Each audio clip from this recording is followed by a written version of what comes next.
Why in the effing hell did not they just do a reboot? They reboot James Bond, they reboot Batman, the Yeah. reboot Sherlock Holmes, the reboot. I could go on with this. Like, then the black girl, the CIA black girl. What is her? What was the point of her? She was like that Star Trek character who they put in there just so they can kill her off later on. Love Harrison Ford and anything he does, really. So, I mean, um, but again, now looking at through your lens, it was sort of a sad look at him in his old age. I mean, Disney, you're effing up my childhood. Is all I just a got. nostalgic factor for me. So it brought me back to my childhood. It made me want to watch the original. No, they gotta bring in Phoebe-Waller Bridge, this woke icon of feminism, and and I just want to cry. It was so bad. It was so horrible. Amateur Girl and Fanboy present the Big Bad Glass Movie Review.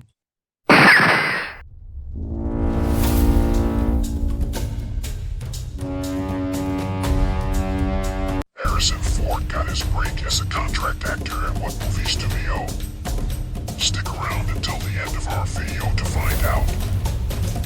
Politics, right? She's obviously good at politics. They should put you in charge instead.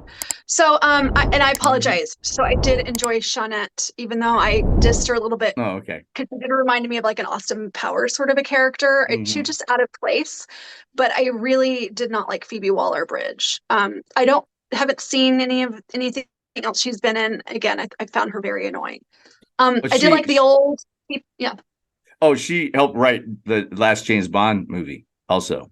So she's responsible for the hate that went out for that movie, which I kind of liked. I thought, why not kill off James Bond? It's never been done before. That's a cool, kind of a cool idea, and kind of make him a bit of a wuss. What the hell, one time. But this is sacred.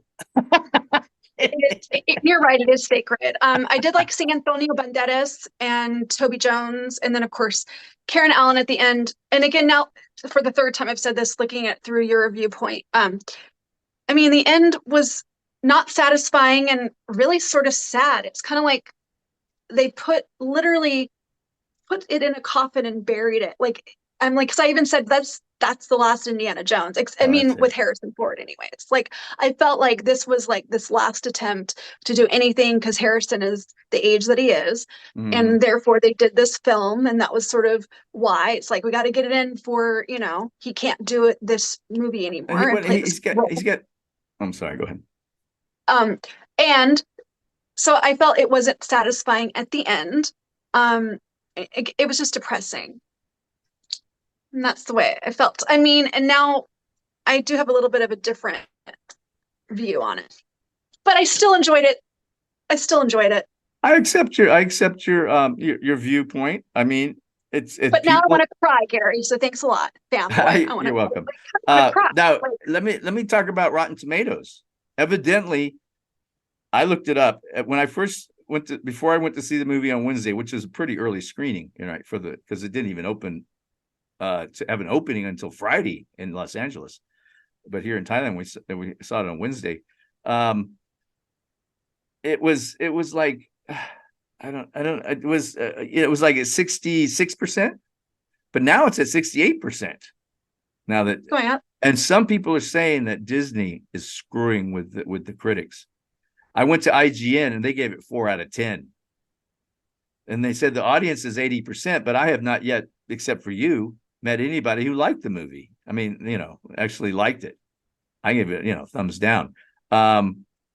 Just for all those reasons. I give it, even though I give it 20%. Now, 10% is because the name Indiana Jones.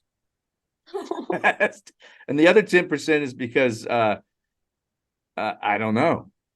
I have no clue why I gave it another 10%. Maybe because of Harrison Ford, because I like him, right? And in other parts. Well, I loved him in the originals, of course.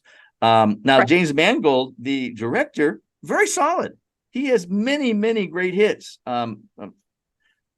Logan. I can see what after he had done this movie like a Logan movie, because the one, I told you that plot about my plot, that's kind of like a Logan plot, right? Yeah, You I know, love it so much. right? And they didn't use that. They didn't use anything like that. They didn't it's almost like he didn't really direct it. It was like somebody else directed it, like Kathleen Kennedy or whoever, right? He did the Wolverine. He did 310 to Yuma. He did Ford and Ferrari. He did Copland. He did Walk the Line. All great, solid movies. This movie it was like walking on thin ice, baby. You're going in. And he didn't make it to the other side before the ice collapsed on him and he drowned. I mean, it was just a terrible movie. Mads Mikkelsen, love him. He's the bad guy, right? And he could have done. I mean, they didn't give him anything to do though. They just put him in a Nazi uniform and tranced him around. He's supposed to be like a Werner von Braun type character. You know, Werner von Braun is the guy who invented the rockets and started the American space program. So that was the underlying point of this movie. That's the normal viewer probably would not catch, is that the CIA had a program called Paperclip where they took all the Nazis, the Nazi brains out of Germany and put them in America and made them scientists for the Americans. So a lot of the rocket program was started by ex-Nazis, right? So that was the whole point of that, but most people don't even know that. Indiana Jones did not grow one bit.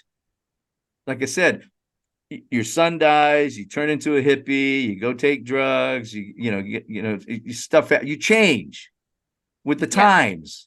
All he did is get up and go scream at the hippies downstairs. It's like, you hang out with hippies all day long. You're a teacher, you're a professor. Even his students were bored. They're all like yawning in this class and everything. It's like, it's pathetic. And in the original, I thought that was weird. In the original, all the women loved him as a teacher, right? I know. It made no sense to me. This movie made no sense. It was almost like they created it and they've said, and a lot of people have said this over and over, just to pull him down, to take the hero, male hero, and bring him down and try to make the female hero look bigger. Well, if you're going to have a female hero, get someone who's going to be, like Gal Gadot. She would make an excellent female Indiana Jones. Yeah. She should come down. Yeah. She should have come down to the Amazon and got old Indiana Jones, try to get back in the saddle. It's like I will interrupt you. I don't want a female Indiana Jones. No, I don't. I'm just using that as if we're going to keep the cookie cutter of this movie, right? There's a female Doctor Who. Hate it. Yeah. Write something else for a woman. Don't go and try to fit a female into a male's role. I'm sorry. I just don't agree with that. And you're exactly, you know what? Gina Ortega and Ella Fanning did an entire podcast on that, on how they say that they've got these one-dimensional women who are just trying to play men, being a man's part. And it makes no sense. I mean, some of the best female roles ever written were written back in the 40s and the 50s. I mean, there's so many great female roles that were made by Hollywood back then. Now there's none. It's like, what's her name? The girl, Sigourney Weaver, kind of started changing all that back in the late 70s with Aliens, right? But again, the whole point of that movie was that you didn't know what the hell was going to happen, right? You didn't. All of a sudden, you realize that it's the because you're thinking the guy hero is going to show up and take care of it was always kept you on and then it turns out it's the girl is going to and there's a whole thing on gothic horror and all that stuff with women, but it's just it's they just, whoever thought this thing up, and the people who sat around the table discussing this movie, oh my God, I want to get the Dial of Destiny, go back in time, take care of those guys.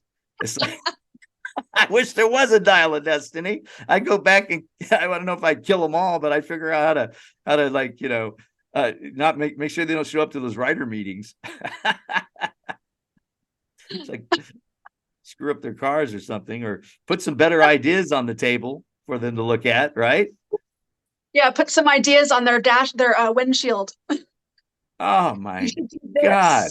Anyway, there's not much else. What got me was Antonio Banderas. I'm like watching it, because I was expecting some great underwater stuff too, and I'm watching it in IMAX, so it's huge, and I had trouble seeing the underwater stuff. It wasn't very clear. It wasn't very well lit. That was another thing. The cinematography was freaking lazy. The script was lazy. The cinematography was lazy. Too much CGI. I mean, every part of this movie was just lazy, and again, Dream Factory shovelware. just made, they thought they thought wrong, you know, that they need to kick Kathleen Kennedy out of there.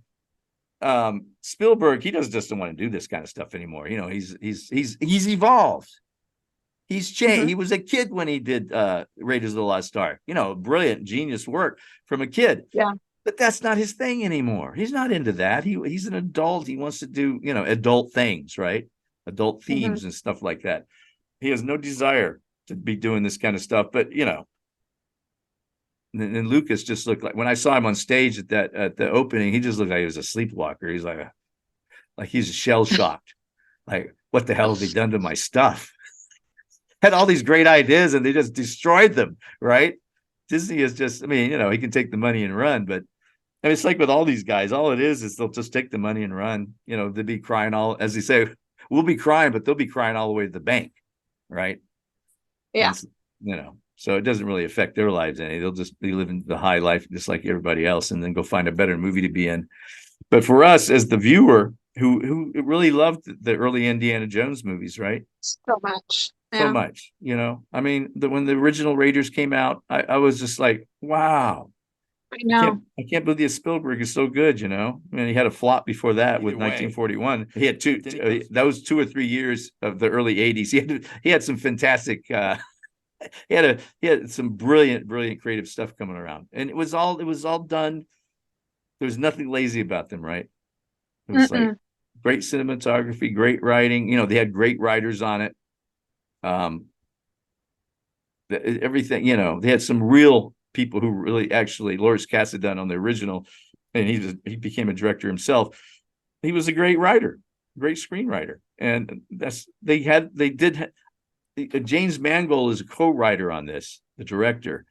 I don't think he had much to do with this. I think he's just stumbling. He's just going through the steps. You know, they're giving him a paycheck, and then someone from up above is passing down the marching orders.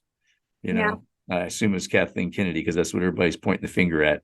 So I would not want to be her, no matter how much. I would retire. If I was her, I would just say, you know, she got plenty of money. Retire. Harrison Ford got his start at Columbia Pictures working as a bit actor in TV shows and movies in the mid-60s.